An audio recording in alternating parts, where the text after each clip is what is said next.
Madame, Monsieur, bonsoir. Bienvenue dans ce numéro du Grand Journal. Les titres ce soir avec Marine Cognan. Marine, bonsoir. Bonsoir, Kolo Koulibaly. Ravi de vous retrouver. Madame, Monsieur, bonsoir. Dans ce Grand Journal, le Forum d'investissement à Abidjan, la Côte d'Ivoire, présente ses potentialités économiques à ses partenaires.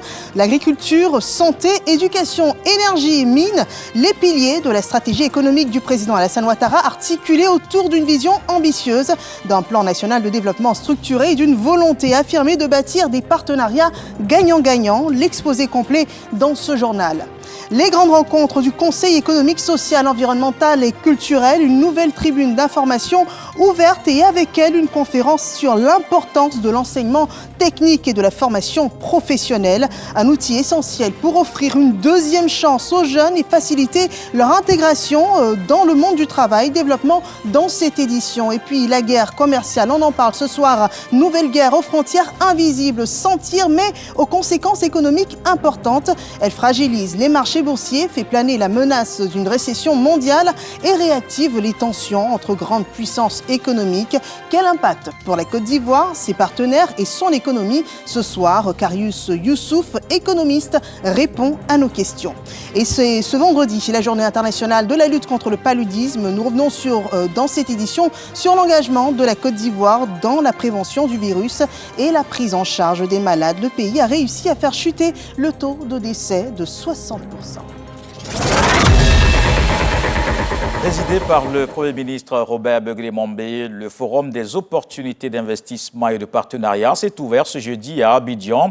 Une rencontre pour mettre en lumière toutes les opportunités d'affaires en Côte d'Ivoire.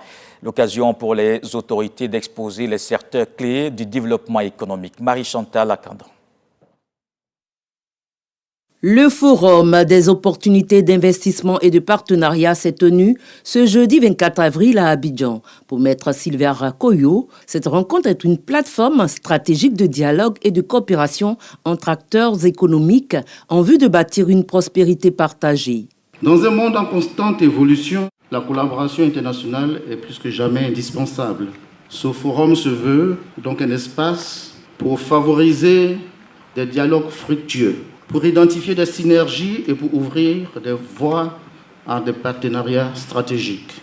Le ministre du Commerce et de l'Industrie a mis en avant les réformes engagées depuis 2012 pour renforcer l'attractivité du pays, avec un taux d'investissement privé passé de 8 à 19% en 10 ans. La Côte d'Ivoire, notre pays, a réussi à maintenir son expansion avec une croissance du produit intérieur brut réel de 7,4% en 2021 et 6,2% en 2024. Dans notre volonté d'accélérer le développement par une politique inclusive et durable, nous œuvrons à maximiser la valeur ajoutée de la production agricole et minière en encourageant le développement des unités de transformation. Notre pays dispose de nombreuses infrastructures économiques modernes. Le gouvernement travaille sans relâche pour consolider l'environnement socio-économique, politique et sécuritaire et favoriser un écosystème accueillant et performant en vue de développer un secteur privé seul capable de créer davantage de revenus et d'emplois et par là même plus de richesses pour tout le peuple de Côte d'Ivoire. Le forum, rythmé par des échanges B2B, des tables rondes et des présentations de projets, se positionne comme un levier concret pour transformer les ambitions en partenariats solides. Aujourd'hui, nous avons vraiment de bons signaux en matière de potentiel minier. Notre pays a fait des découvertes de classe mondiale. La mine Koné, et il y a une mine qui vient d'être mise à jour à Tanda. Et il y a de bonnes chances que d'autres découvertes de cette nature interviennent avant la fin de cette année. Le secteur des hydrocarbures, là aussi, les dernières découvertes de classe mondiale ont commencé à changer le narratif en ce qui concerne notre pays dans les milieux pétroliers. Et le pays est un hub énergétique de la sous-région. C'est-à-dire nous exportons de l'électricité autour de nous. Le Premier ministre Robert Begley-Mambé a pour sa part lancé un appel à la confiance en réaffirmant l'engagement du gouvernement à offrir un cadre propice aux affaires. Le PND, c'est-à-dire Plan national de développement, offre au secteur privé plus de 70 à 75% des projets. L'État ne faisant que ce qui est juste nécessaire pour impulser le développement. Par conséquent, vous voyez là une panoplie immense de potentialités et les défis nous les relevons en établissant un partenariat de vérité avec le secteur privé, de sorte à ce que régulièrement, à travers le ministre des Finances et du Budget, le secteur privé et le secteur public se rencontrent pour voir quelles sont les failles dans le système. Mais on résout l'essentiel de ce qui peut contribuer à rendre le potentiel du secteur privé très attractif. Ce forum renforce la position de la Côte d'Ivoire comme une destination incontournable pour l'investissement en Afrique. Et toujours sur les investissements et le développement territorial, un appel fort à l'investissement est lancé depuis Odiéné sur le forum Invest in Dinguélé, un événement majeur du Djéguéa Festival. Le Dinguélé met à nu tout son potentiel économique et culturel, une vitrine stratégique pour booster le développement local de cette région du nord-ouest de la Côte d'Ivoire. Le concept Invest In, c'est un programme du plan national de développement, le PND, sur la période 2021-2025 et qui promeut un développement territorial équilibré par la valorisation des ressources économiques locales.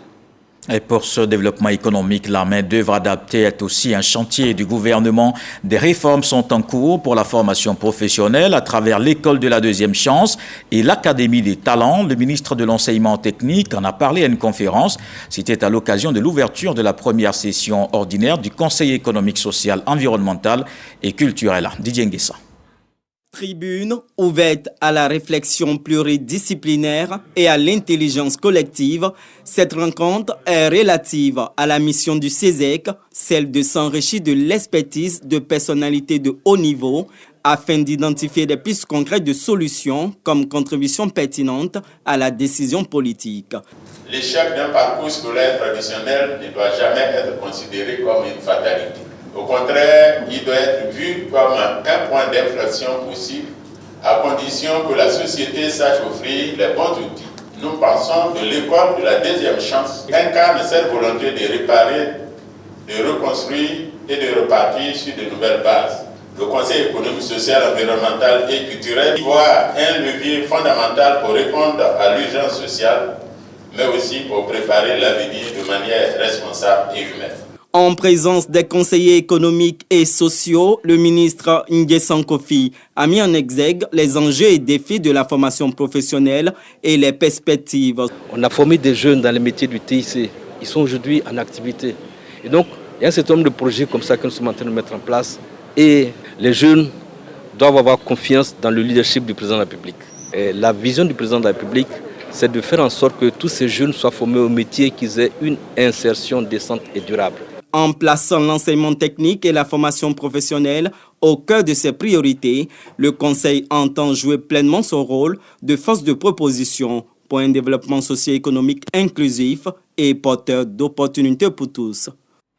Et maintenant, prenons la direction de Washington. Sur les marchés de capitaux, l'UEMOA fait entendre sa voix à une table ronde de la Banque mondiale. Le Conseil des ministres de l'Union économique monétaire ouest-africaine prend part à ces travaux. La Côte d'Ivoire est représentée par la ministre de l'économie, du plan et du développement et le ministre des finances du budget.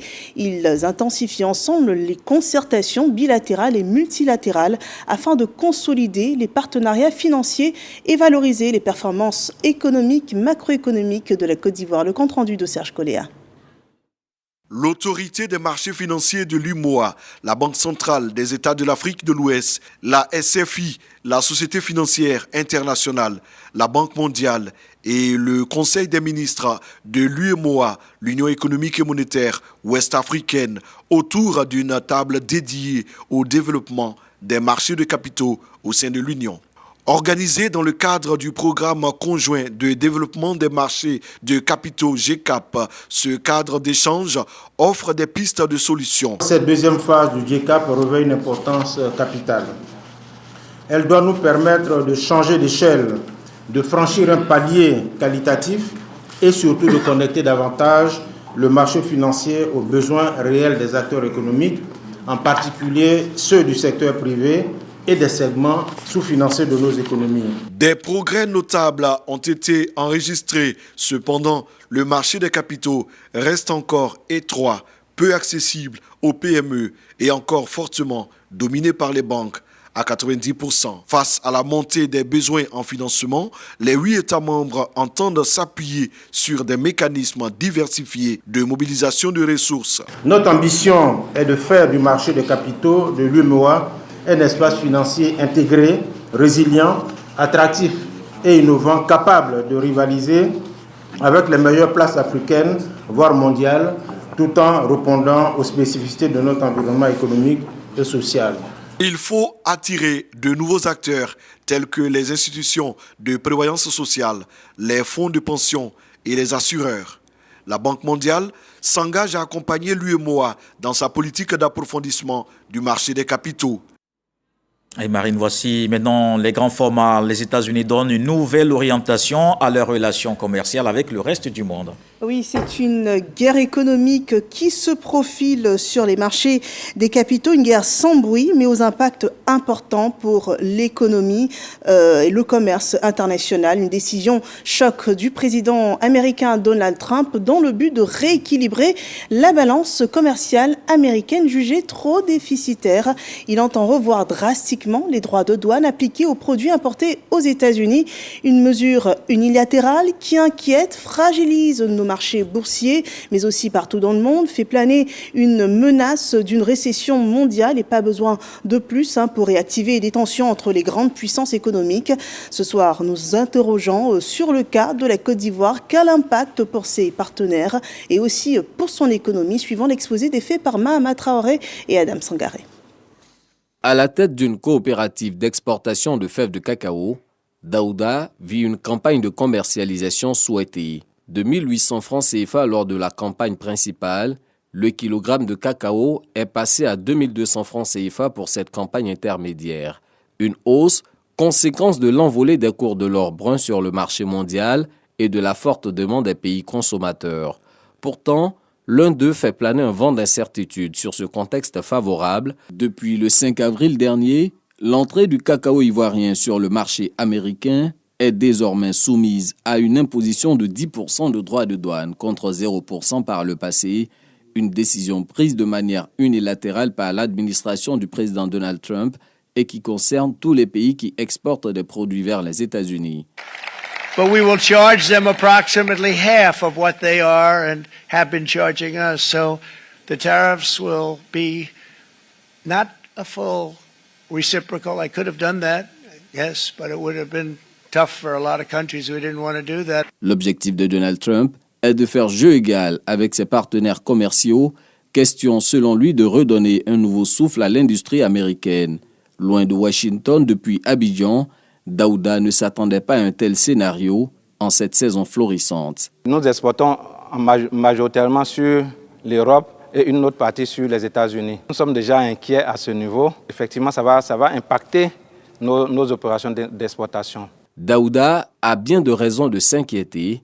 Le cacao ivoirien représente à lui seul 74% des exportations de notre pays vers les États-Unis. La Côte d'Ivoire exporte également du caoutchouc et de l'anacarde vers la première puissance économique mondiale. L'inquiétude est encore plus grande lorsqu'on sait que les États-Unis menaçaient de hisser le taux de 10% à 21% à partir du 9 avril, avant de suspendre cette mesure pour une durée de 3 mois. Durant ce mois d'avril, cette décision de l'administration américaine de reviser ses droits de douane avec ses partenaires commerciaux a suscité un effondrement des marchés boursiers, puis une guerre commerciale dans le monde. D'abord, au niveau mondial, il faut savoir qu'on va avoir un problème de croissance mondiale, une baisse de croissance mondiale, au niveau mondial.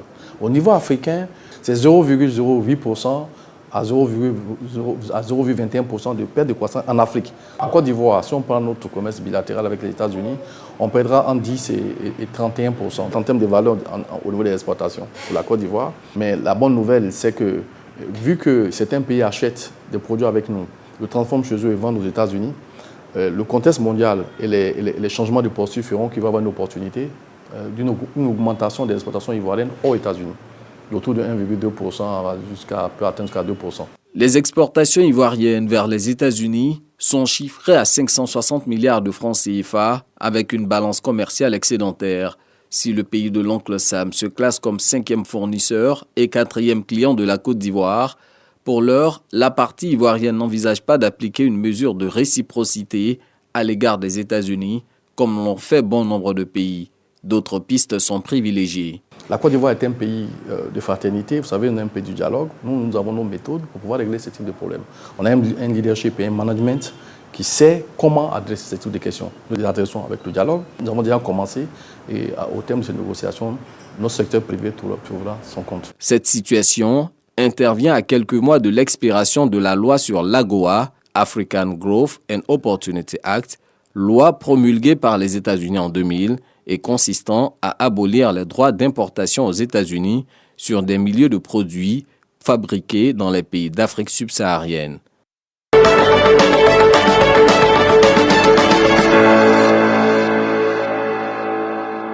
Et pour bien comprendre cette décision, nous avons le plaisir de recevoir M. Youssouf Karius. Il est économiste et directeur d'une société d'investissement. Bonsoir. Bonsoir. Et bienvenue. Dans un premier temps, comment expliquer cette décision, on peut le dire, quand même inattendue de Donald Trump? Oui, écoutez, c'est particulier. La politique de Donald Trump s'applique de façon particulière au monde. Elle est brutale, elle est choquante pour certains. Elle défie les règles établies de façon internationale.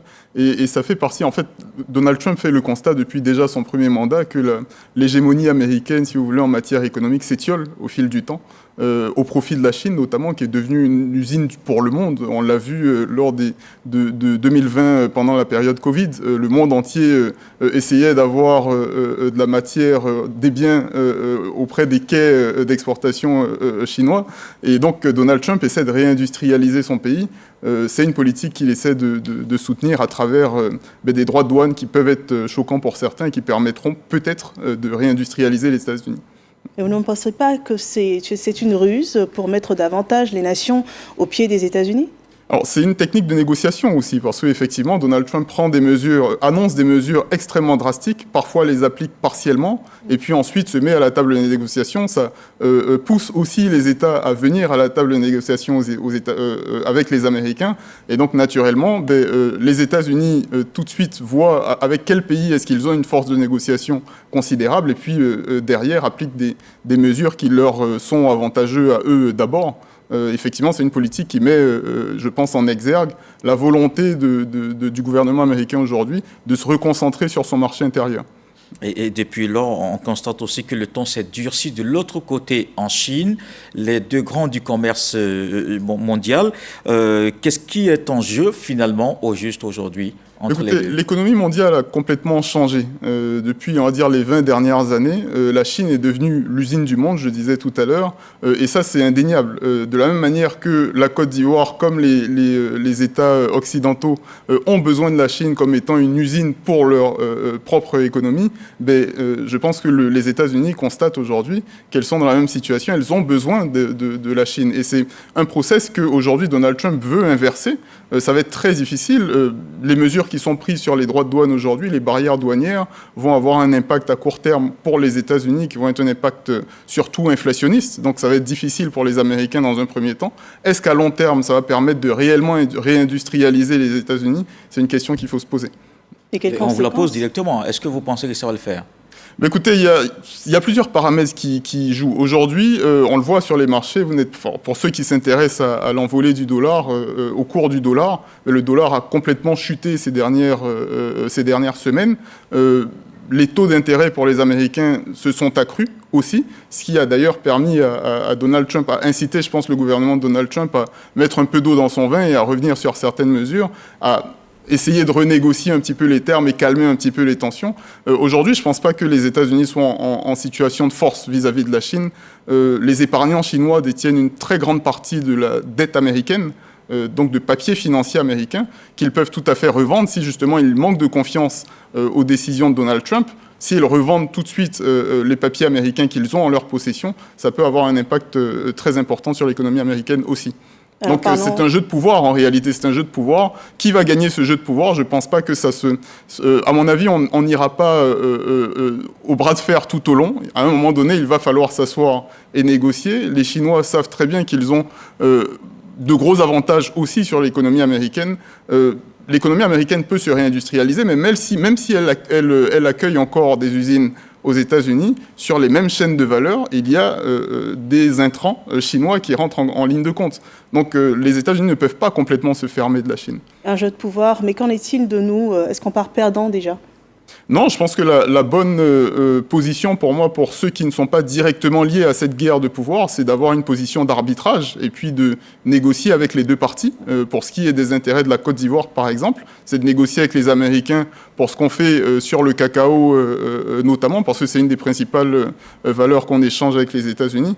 Je ne pense pas que le plan de Donald Trump, ce soit de planter du cacao aux États-Unis. Je pense que l'idée, c'est de garder les avantages comparatifs de chaque pays avec lesquels il travaille et de revenir à une politique relativement rationnelle. La politique douanière aujourd'hui des États-Unis, je pense qu'elle sert uniquement de levier de négociation. Quand on regarde le déficit commercial de la Côte d'Ivoire, des États-Unis vis-à-vis de la Côte d'Ivoire, il est essentiellement dû au cacao en réalité. Donc il n'y a pas de raison qu'on ne puisse pas revenir sur des relations commerciales pour un pays comme le nôtre, par exemple avec les États-Unis, des relations commerciales normales. Et comment se profile notre économie cacaoyère alors? Ben, je pense qu'aujourd'hui, les cours le montrent bien. Il y a des cours qui s'envolent sur le cacao. C'est le résultat du marché, tout simplement. Je pense que cette constante, elle va continuer. Jusqu'à preuve du contraire, aujourd'hui, la Côte d'Ivoire est toujours le premier producteur de cacao au monde. Et je pense que le premier marché de consommation du cacao, ça reste les pays occidentaux. Tant que cette constante-là existe, je pense qu'on a quand même des leviers de négociation pour protéger notre cacao. Le cacao, mais aussi d'autres secteurs, d'autres spéculations, d'autres domaines de développement aussi. Est-ce que de façon globale, est-ce qu'on peut établir un lien entre ces droits des douanes qui augmentent et les investissements financés par l'administration américaine en Côte d'Ivoire? Je pense par exemple à ces projets comme l'échangeur de Koumassi. Alors, ce qui peut se passer effectivement dans la politique globale des États-Unis, c'est qu'aujourd'hui, on est dans une tendance à restreindre un petit peu tout ce qui correspond à l'aide au développement. On a vu avec ISAID, on l'a vu récemment, aujourd'hui, je pense il y a quelques jours, aujourd'hui ou hier, sur le MCC. Donc, il y a des programmes de développement aux États-Unis qui sont complètement annihilés, voire complètement réduits. Et donc ça, effectivement, ça peut avoir un impact sur des programmes desquels la Côte d'Ivoire faisait partie, par exemple. Mais au-delà de ça, je pense que des investissements purement privés américains en Côte d'Ivoire ne sont pas forcément remis en question. D'accord, merci. Merci, monsieur Youssouf Karious, économiste, directeur d'une société d'investissement. Et avec vous, on a parlé de ces droits de douane qui augmentent aux États-Unis, évidemment. Il y a un impact sur l'économie mondiale. Merci, l'invité de ce grand journal. Et on s'éloigne un peu des marchés boursiers internationaux pour aborder une autre réalité, celle des femmes qui s'imposent davantage dans les secteurs masculins. Et pour ce numéro du Grand Journal qui se tient à quelques jours de la fête du travail, nous mettons en lumière le parcours inspirant de 4 profils des femmes qui excellent dans le secteur du transport, pilotes de bateaux, conducteurs de poids lourds ou encore chefs d'entreprise à succès. Elles ont osé avec détermination et le résultat est au bout. Elles le prouvent à suffisance qu'elles ont rayonné dans le transport. Comme les hommes, secteur du transport quand les femmes s'illustrent. C'est un document de Khalil Diomandé. 5 heures du matin, à la gare lagunaire d'Abobodoumé, Abel Yedo est déjà sur le pied de guerre. Sa journée commence par des contrôles techniques sur ce bateau-bus qu'elle pilote depuis maintenant 5 ans. Voilà, donc tu contrôles juste le niveau d'huile et puis voilà, essayer de jauger pour voir le niveau du carburant aussi. Sous l'assistance de son matelot, la capitaine passe au peigne fin tous les compartiments du navire. D'accord. La vigilance est de mise, car Abel transporte des centaines de passagers par jour. La moindre erreur peut être fatale et elle en est pleinement consciente. Cette pilote a été formée à l'Académie des sciences et techniques de la mer. C'est quelque chose qui me passionnait depuis toute petite. C'était un rêve pour moi. C'est rare de voir une femme aux commandes d'un bateau. J'ai décidé de donner le meilleur de moi afin de prouver que les femmes peuvent exceller dans ce métier. Depuis qu'elle a pris les commandes de cet engin flottant en 2020, la capitaine n'a connu aucun accident. Par sa rigueur et son professionnalisme, Abel force l'admiration. C'est ma première fois de voir une femme conduire bateau-bus. Ça me plaît et c'est encourageant. Ce que j'apprécie dans sa manière de travailler, c'est la constance du bateau, la collaboration avec les clients. Elle est vraiment serviable. Si Abel jouit aujourd'hui d'une bonne réputation, ses premiers pas dans ce milieu n'ont pourtant pas été aussi simples. Un jour, lors d'un embarquement, il y a un client qui a demandé à descendre juste parce que c'était moi qui étais aux commandes. Et moi qui étais obligé de le convaincre, le rassurer, que de me faire confiance, de ne pas avoir peur. Comme Abel, elles sont de plus en plus déterminées à briser les codes dans la sphère du transport en Côte d'Ivoire. Trains, grues ou encore camions poids lourds, aucun engin n'effraie les femmes. Kadi Ilboudo, mère de 3 enfants, dompte ce géant de fer depuis 19 ans. Elle achemine des marchandises de la Côte d'Ivoire vers les pays de la sous-région. Quand j'étais petite, mon papa était chauffeur de poids lourd. Et donc, quand il voyageait, souvent on partait ensemble. C'est comme ça que j'ai commencé à aimer ce métier. Ce n'était pas facile pour moi au début. Il y a des gens qui doutaient de moi, ils se posaient des questions, c'est une femme, est-ce que celle-là peut conduire un gros camion, c'est pas possible et tout. J'ai été primée en 2016, j'ai reçu le prix de la meilleure conductrice au niveau de la CDAO. En 2019 également, j'ai reçu le prix de Brave Femme Audacieuse. Baptisée la déesse du volant par son entourage, Kadi envisage de former des jeunes femmes à la conduite de gros engins. Pour l'heure, la gente féminine représente moins de 10% dans le secteur. Dans cette minorité, certaines ont choisi de bâtir leur propre empire. C'est le cas de Blandine Sadia. Elle débute son aventure en 2014 comme apprentie de minicar appelée Gbaka. De fil en aiguille, Sadia devient propriétaire de 2 Gbaka. Je n'allais jamais atteindre ce niveau aujourd'hui si j'écoutais les commentaires négatifs. Quand j'ai commencé à apprendre Gbaka, les gens disaient que non, ma place était au foyer. Grâce à ma détermination, aujourd'hui, j'arrive à employer plusieurs personnes dans ma société. Parmi ces employés, des hommes, mais aussi des jeunes femmes comme Émilie, qui n'éprouve aucun complexe à tenir la portière d'un minicar. Je suis une femme mariée légalement, j'ai des enfants, mais cela ne m'a pas empêché de venir faire apprenti Gbaka. Quand je vois le parcours de Sadia, vraiment ça me motive. Je veux aussi passer de apprenti Gbaka à être chauffeur. On est arrivé à une période où les femmes doivent sortir de leur zone de confort et prendre leur place dans les secteurs où on ne les voit pas assez, comme le secteur du transport. Mans, à plus de 500 km d'Abidjan. Ici se cache l'une des premières femmes ivoiriennes engagées dans le transport. C'est Philomène Glao. À 67 ans, elle dirige l'une des plus grandes compagnies du pays. Ce matin, la patronne vient donner des consignes à ses conducteurs. Je ne veux pas la vitesse. Allez-y doucement avec les passagers. Rien ne prédestinait cette femme à un tel avenir. Philomène Glao n'a jamais été à l'école. Mariée de force à l'âge de 18 ans en tant que 8e épouse, sa quête d'autonomie l'a conduit dans l'univers du transport. Je suis partie au champ pour être transportée. J'ai commencé à vendre les légumes. Quand j'ai vendu, j'ai gagné un peu de recettes de 3 300 000. J'ai eu mes premiers camions en 1987. Maintenant, en 2002, la guerre est venue. Quand la guerre est venue, tout ce que j'ai cherché, j'ai tout perdu. J'ai recommencé à zéro. J'ai commencé à prendre les bouteilles dans le caniveau pour mettre ensemble pour vendre la boisson. Quand j'ai travaillé un peu, j'ai gagné encore 12 millions. J'ai payé 2 massas pour commencer le transport encore. Aujourd'hui, j'ai 34 cars qui roulent actuellement. 34 cars avec plus de 70 personnes employées. Philomène crée de la valeur et cela ne passe pas inaperçu.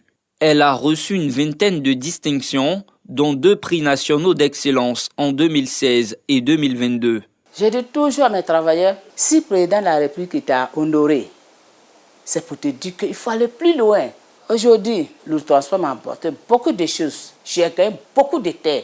J'ai fait beaucoup de constructions. J'ai construit des hôtels. Pour ses collaborateurs, le succès de Philomène est le fruit de son abnégation et de son management humaniste. Elle considère tous les travailleurs jusqu'à la balayeuse même de la gare. Elle ne joue pas la grande patronne. Et c'est ce qui fait que ça marche. Elle suit son travail à la lettre. Elle est très, très rigoureuse. Si elle dit que faites ça là, on doit le faire. Malgré tous ses accomplissements, Philomène a encore des rêves plein la tête. Elle ambitionne d'étendre ses activités au transport lagunaire. Abel, Kadi, Sadia et Philomène prouvent que les femmes peuvent écrire les plus belles pages de l'histoire du transport en Côte d'Ivoire. Et en dehors du transport, les femmes s'illustrent aussi bien dans un secteur dont elles ont le secret, la coiffure en France. Des professionnels qui vivent de la pratique, des coiffeuses aussi pour arrondir les fins du mois. Un business à Paris et banlieue qui prospère. Ce que nous voyons dans ce reportage de Gabriel Zani, Aziz Ganiou.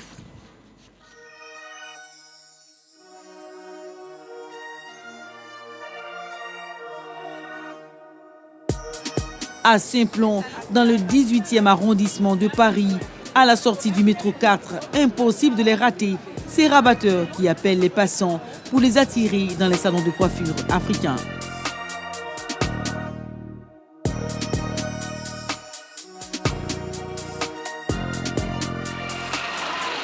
Amira ouvre son salon à 9h.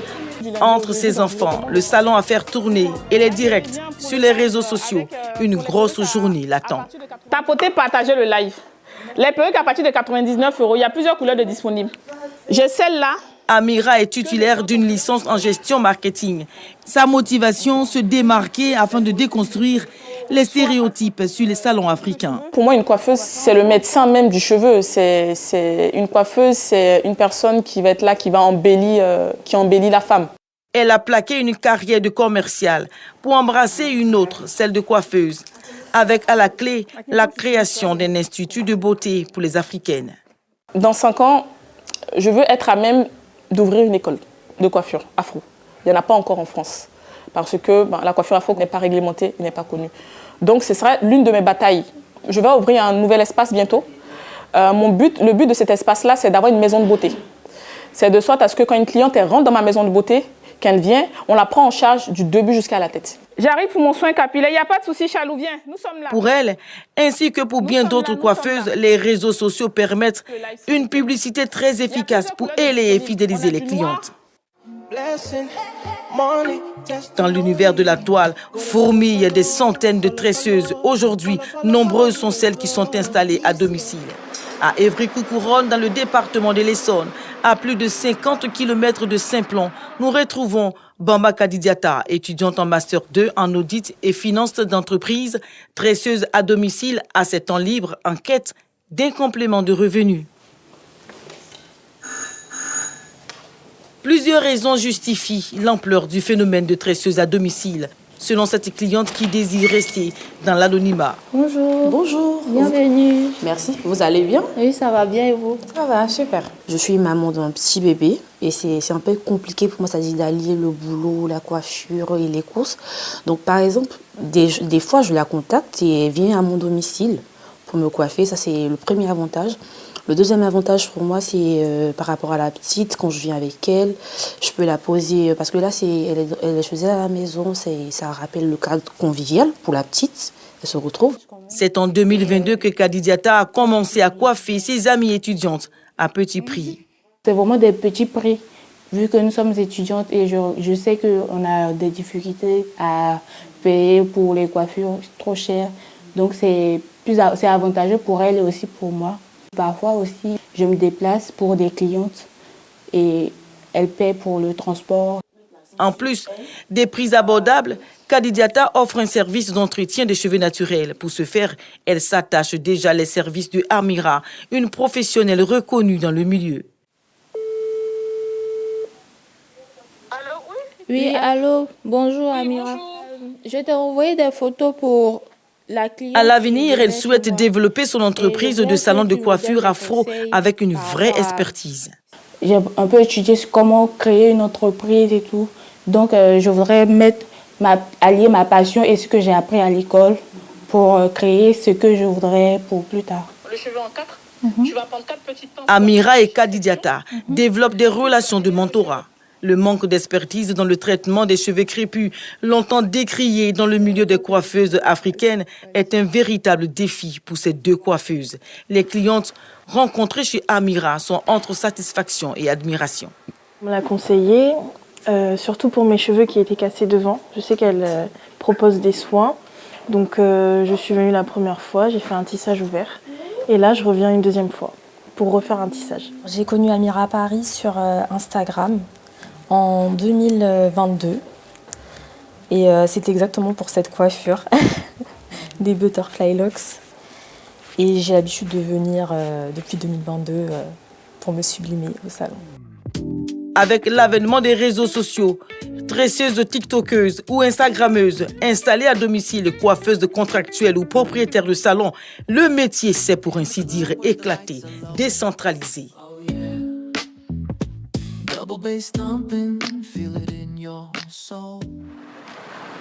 Ici, à Strasbourg-Saint-Denis, pas d'attroupement de rabatteurs comme à l'accoutumée, car il fait très froid. Dans cette rue qui débouche sur le boulevard se trouve le salon de Devi. La tresseuse camerounaise y est installée depuis 13 ans. Quand je suis arrivée, je n'avais pas grand-chose à faire. Et j'ai trouvé une dame très gentille d'ailleurs. C'était une Ivoirienne, une dame Yacouba.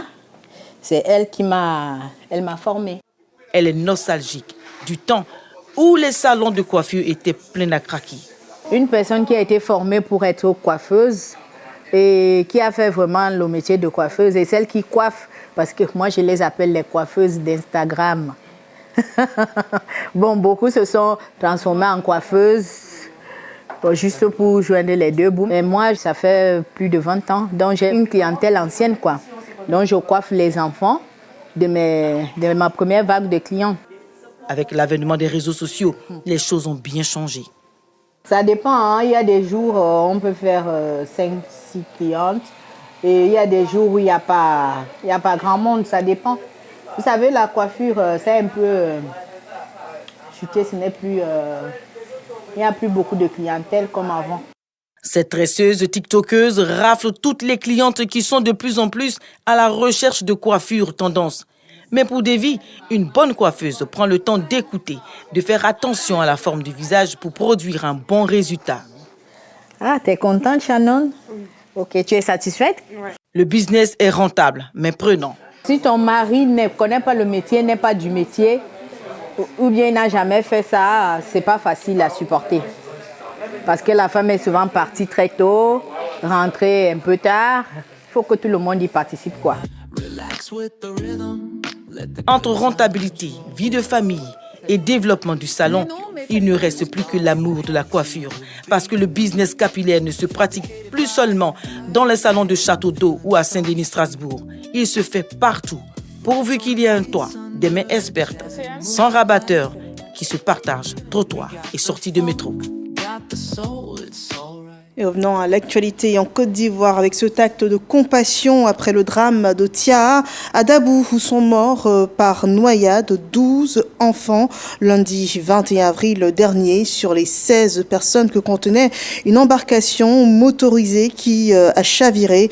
L'embarcation sur donc ces 16 personnes à bord de cette pirogue motorisée, 4 seulement ont survécu. La ministre de la Cohésion nationale, de la solidarité, de la lutte contre la pauvreté, Miss Belmonde Dogo, s'est rendue sur les lieux à Tiara, à 13 km de Dabou, pour transmettre la compassion du président de la République aux familles endeuillées. Elle était accompagnée du ministre délégué au sport, Adjé Silas Metch, fils et cadre de la région. Et dans son intervention, elle a transmis le message donc de la compassion du président et du réconfort du gouvernement ivoirien aux familles des victimes décédées.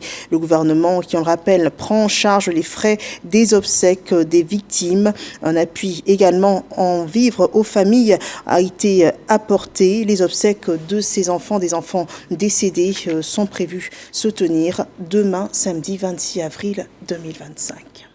Et avant demain samedi, ce vendredi 25 avril, est la journée internationale de lutte contre le paludisme. La Côte d'Ivoire a engagé la lutte avec des actions de prévention comme la distribution de moustiquaires, également la prise en charge gratuite du palud simple. Autant d'actions qui ont permis de faire chuter le taux de décès de 60%. On voit la cérémonie officielle à Alépé dans le village de Montezo avec Didier Nguessan. Ces élèves de l'école primaire publique de Montezo présentent un sketch sur le paludisme. Morale de l'histoire, il faut dormir sous une moustiquaire imprégnée d'insecticides et assainir son environnement pour éviter le paludisme. Dans cette lutte, la Côte d'Ivoire peut compter sur ses partenaires au développement. Le peuple américain, à travers notre gouvernement, a investi plus de 200 millions de dollars, l'équivalent de 120 milliards de francs CFA, pour soutenir la Côte d'Ivoire dans ce combat. Toute la recherche qui est conduite en Côte d'Ivoire dans le domaine de la lutte contre le paludisme et dont les résultats sont repris pour reformuler les interventions plus efficaces. C'est un investissement important qui est fait. Le nombre de chercheurs qui est employé à cette fin doit être salué. La bonne nouvelle est que le paludisme tue moins de personnes qu'il y a 10 ans. Nous avons enregistré une réduction de plus de 60% du décès dû au paludisme et les chiffres parlent d'eux-mêmes. De 3 222 décès en 2017, nous sommes passés à moins de 1 400 décès à ce jour. Et ces résultats sont le fruit d'un engagement commun. Celui du gouvernement, bien entendu, mais de l'ensemble des partenaires techniques et financiers, des ONG, des communautés et bien sûr de nos braves et professionnels de santé.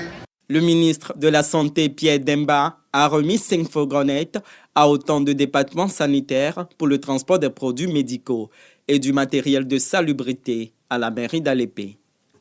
Et à présent, un rendez-vous à mettre sur votre agenda pour ce week-end de Salon international des inventions d'Abidjan, une 7e édition qui a pour ambition de faire des inventions un pilier de développement de la Côte d'Ivoire et l'événement prend fin demain, suivant ce reportage de Juliette Ouéa.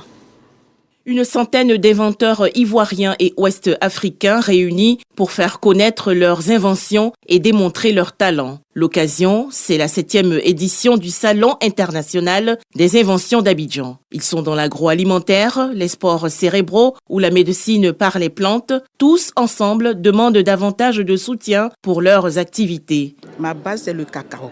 La sorte de cacao, ça se consomme avec tout. De la tiquée et le foutou. Les bienfaits sont énormes. Il y a de l'antioxydant. Pour que tout le monde puisse le consommer, il y a le prix de 2000 et 1000 francs. Je présente les jeux intellectuels, les ludos modernes que j'ai innovés. Je ne veux pas que des élèves utilisent la calculatrice. La meilleure calculatrice, c'est la tête. Je présente 2 produits pour l'hypertrophie bénigne de la prostate et l'hépatite virale B. On est dans les plantes médicinales. Nos remèdes, c'est à base de plantes. Il y a quelques plantes que je peux te citer. Par exemple, Moringa citrifolia. Ça soigne l'hépatite B. La Côte d'Ivoire encourage les innovations et inventions. Le pays veut ainsi faire progresser son économie. Dans un État, il faut qu'il y ait des inventeurs, il faut qu'il y ait des inventions. Il faut que l'État vive de son génie. La Chambre nationale de métiers est toujours prête à accompagner cette initiative qui cadre dans sa mission de promouvoir et de valoriser le secteur de l'artisanat. Inventeurs contre vents et marées, c'est le thème retenu pour l'édition 2025 du Salon international des inventions d'Abidjan. Marine, on va terminer avec le Vatican qui se prépare aux funérailles du pape François qui se tiendront samedi matin demain sur la place Saint-Pierre à Rome. Oui, avant ses obsèques, depuis son décès lundi de Pâques, des hommages lui sont rendus de partout dans le monde. Et en Côte d'Ivoire, le nonce apostolique exprime toute sa reconnaissance et invite à rester en union de prière. Godefroy Okambawa. Décès du pape François a bouleversé le monde. Dans ce contexte de tristesse, le nonce apostolique en Côte d'Ivoire, Mauricio Belz, exprime sa reconnaissance au peuple de Côte d'Ivoire pour sa solidarité. Je voudrais surtout remercier toutes les personnes qui sont venues à l'Annonciature pour présenter les condoléances en occasion de la mort du pape François. Le président de la République a envoyé le même jour un message et aussi envoyé une mission extraordinaire.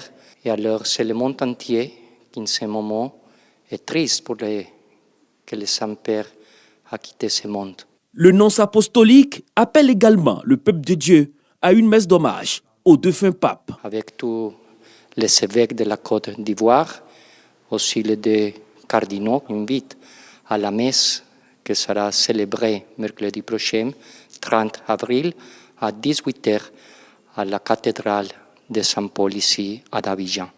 Je vous invite comme un signe d'espérance, de prière pour le pape et aussi pour la Côte d'Ivoire, pour la paix en ce pays. Les funérailles du pape François débutent ce samedi 26 avril sur la place Saint-Pierre de Rome. Et voilà Marine, c'est la fin de ce numéro du Grand Journal. Oui, c'était une belle édition. Merci Colo. Merci à toutes les équipes techniques et éditoriales qui nous ont accompagnés.